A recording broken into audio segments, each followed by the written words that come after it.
Hello and welcome to Eternal Durdles. I'm your host, Zach Clark, and today we're going to be talking about Legacy Death Shadow. So Death Shadow comes in a lot of different styles, at least 3 specifically different styles. You've got the Grixis version, you've got the Dimir version, and then my personal favorite is the Sultai version. So what makes Death Shadow different than, say, any other style of Delver deck out there?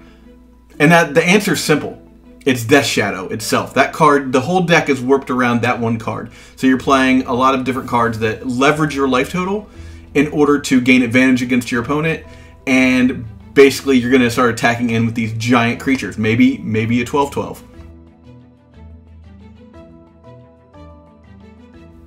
So let's talk about some of the key cards of this deck. Obviously, start with Death Shadow, right? That's a no-brainer card, right? So Death Shadow, the whole idea of this deck is that you want to get under 2/12 life so that you can play your 1/1 Death Shadow and then start to use that to attack your opponent.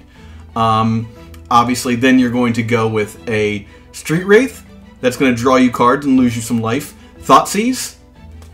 Watery Grave. Watery Grave is in this deck. Snuff Out.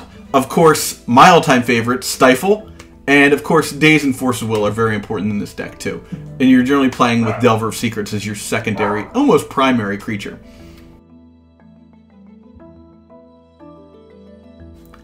Okay, so let's get into the early turns of playing Death Shadow. So the first thing you're going to probably want to do is start by playing a fetch land, cracking it, and going for a Watery Grave, right? Because now you're at 17 life. A really great hand is going to also have a Thoughtseize. So you're going to be able to look at your opponent's hand, see what they're up to, see what they're playing as well, and mold your turns around how your opponent's playing, and possibly make them have to answer things they shouldn't with cards that they have, right? So you'd rather your opponent Swords to Plowshares your Delver of Secrets than your Death Shadow. Stuff like that, right? So a really great turn 1 hand has those 2 plays, putting you at 15 life, and then you followed up with a Street Wraith, or maybe you started out with a Street Wraith and drew a card, right? So now you're at 13 life. Starting on turn 2, you're going to maybe be able to play a Death Shadow. There's a very good chance you might even get to play a Delver of Secrets and a Death Shadow. The decks I play generally tend to only play 2 Delver of Secrets to make room for other creatures in this deck. It's a little bit less of a Delver of Secrets deck and a little bit more of a tempo style kind of mid-range deck that has all the play abilities that Rug Delver has with Stifle and Wasteland, but also has a lot of play in the mid game as well, because you have these large creatures that you can rely on. All right, let's talk about the mid game. Round turn 3, 4, 5 is when you're going to want to get down your Death Shadow. Ideally, you've gotten your Death Shadow out on turn 3, and you're starting to make it big. Now you have to start to worry about what your opponent can do to you. If you're playing against a control style deck like Miracles, you have less of a problem because you don't have to worry about them pressuring your life total. If you're playing a deck like Burn, you've got to be very careful and do things in sequence so that you don't end up losing the game because you've helped them out too much, right? Now, if you have like a 4/4 or a 5/5 Death Shadow, which is ideal because it's out of bolt range, that's when you want to start attacking in, right? Now you can also follow up this play with a Gurmag Angler, and from that, you might play something like a Murktide Regent. You might even reanimate one of your killed threats, or because you're playing a reanimate main deck, you might even reanimate one of your opponent's creatures. It's not unheard of to even reanimate a Street Wraith sometimes. Swamp Walk is a thing that some people just can't deal with.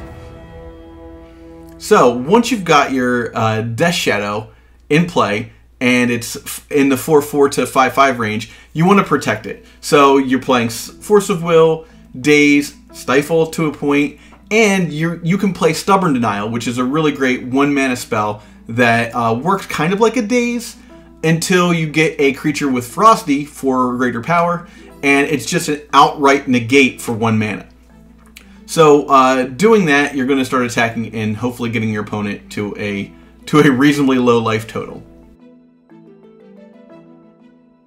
Alright, shutting the door. So let's talk about how this deck can basically just close the door very fast. It can go from mid-game to end-game very quickly, and there's a few ways. So I'd like to talk about the Sultai version of this deck that gets to play cards like Sylvan Library and Berserk and Witherbloom Command. The list I have down below, I'll have all three lists, but the list I play is the Sultai version, and there's a few reasons for that. So, being able to take your 10/10 Death Shadow, swing in, and then cast Berserk if your opponent doesn't have anything that they can do about it, because they would have if they were taking 10 damage, they probably would have tried to kill the Death Shadow as you attacked. It just ends the game. Berserk, like I said before in the video about Infect, Berserk is a ridiculous magic card, and at a rate of 1 green mana for like 10 plus power, it's amazing. Not to mention the fact that you're probably already chipped in a few points of damage off of other creatures, or your opponent's done some damage to themselves as well off of fetch lands. So you don't necessarily have to one-shot your opponent with this deck. It's basically a slower version of Infect in that manner, where you're getting to play Berserk and getting value out of it. Now, Witherbloom Command allows you to dome your opponent to drain them for 2 and gain 2, which has limited use in this deck because you're not really trying to gain life, but sometimes it will put you back in the game, so that's not a terrible thing to have access to. Destroy a non-creature, non-land permanent of mana cost 2 or less, so that could be very useful at times. And then being able to mill 3 cards from any player's deck and put a land back into your hand, or you can do -3, -1. Sometimes you just pop, kill guy on the second turn, get a little value out of the card, but the real value in this card is actually being able to manipulate your opponent's library, especially when they do things like Brainstorm, or maybe they cast Doomsday. You can just auto-win if you can resolve this against a Doomsday deck, because they'll lose immediately. So this card's very interesting to be able to play, offers a lot of options, and one of the main reasons I like playing the green version of this deck, aside from obviously being able to play Sylvan Library, which works great with this deck, and then obviously Berserk. So also you have access to Gurmag Angler and Murktide Regent, and like I said, possibly even Street Race to get your opponent to 0. One of the really great things about this deck is that it works really well with Murktide Regent and even playing multiples. You can also play Brazen Borrower, so in a lot of ways it's very similar to the Delver style decks that we've seen in Rug and Blue-Red Delver. But it's offering this gigantic creature at a rate that just nobody else can deal with. Sideboarding. Sideboarding with this deck is very similar to sideboarding with any other tempo aggressive style deck in Legacy. So you can play cards like Winter Orb to leverage the fact that you're not using very much mana during your turns.